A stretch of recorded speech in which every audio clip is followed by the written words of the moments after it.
The 21st century has clearly made remarkable technological advances, and this to an extraordinary degree. But our era can hardly be considered wise.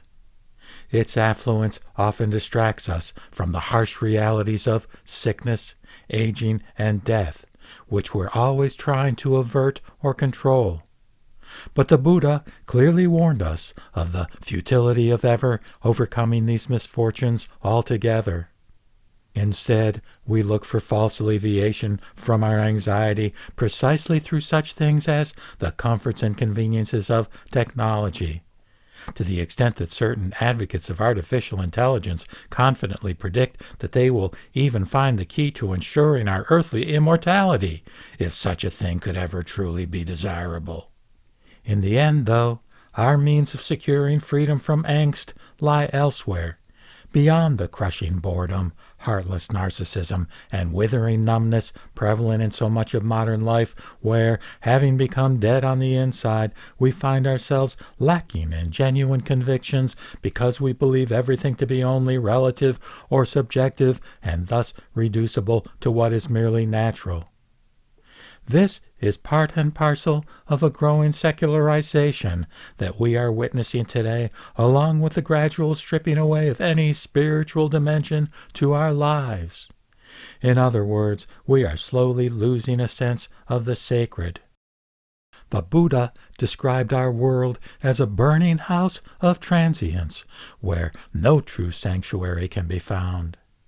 Our lives, which are studded with so many uncertainties, often feel defenseless. We also find ourselves driven by unease and the need for self-preservation at all costs. Much of modern life is limited to the satisfaction of either our physical imperatives or our vanity. Even if these were completely achievable, which is most unlikely, what happens next? We are still the same confused beings we were before, struggling to find fulfillment and happiness in this unsettled realm of birth and death. A major crisis in our world today is the absence of meaning, a lost awareness of the transcendent, and a corresponding degradation of our dignity as beings who need to fulfill their true vocation as wayfarers on a journey back to our source. Shin Buddhism offers a definitive response to these challenges by inviting us to rediscover and assert our spiritual nobility in seeking the deepest truths, despite our human frailties. The rise of this tradition was in response to a number of factors during the time of Shinran that weighed heavily on his followers. Firstly, there was the need to make nirvana more accessible to ordinary folk through the use of rich and positive symbolism designed to heighten their aspiration for it. Secondly, we see a clear recognition of the difficulty in attaining full enlightenment in the present life, during what is considered an age when the efficacy of mainstream Buddhist practices has become largely corrupted.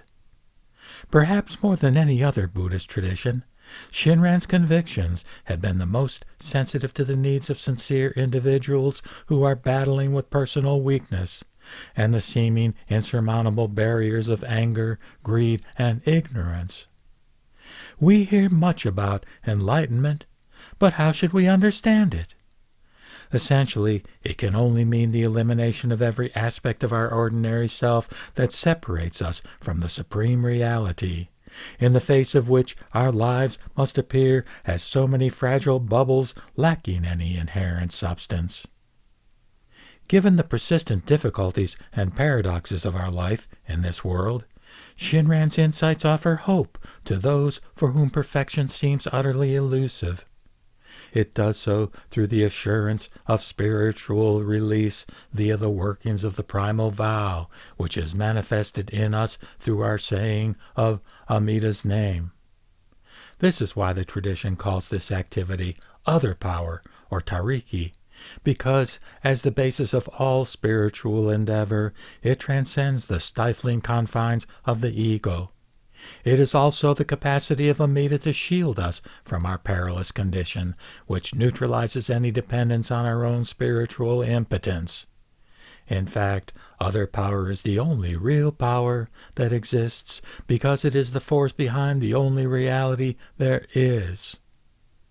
It is important to understand that Shinran did not deny that we could spiritually improve ourselves through ethical cultivation and meditation, at least in principle. He respected what he called the path of sages, which was largely a monastic way of life that relied on personal effort and initiative. It's just that he considered this path out of reach for the great mass of humanity, given the reality of its debilitated condition. Shinran's teaching is particularly suited to the capacities of people in our time. This accounts for its great reach and popularity over the course of its history, and for the fact that Shinjin, as our final end in this life, can be attained in the midst of toilsome everyday existence. As a result, our moral lives can also improve, but naturally and without contrivance. This gives it a vitality that can inspire those who seek refuge in it, because it engages us in precisely the condition in which we find ourselves. It does not ask for the impossible, though this path is not without its own difficulties.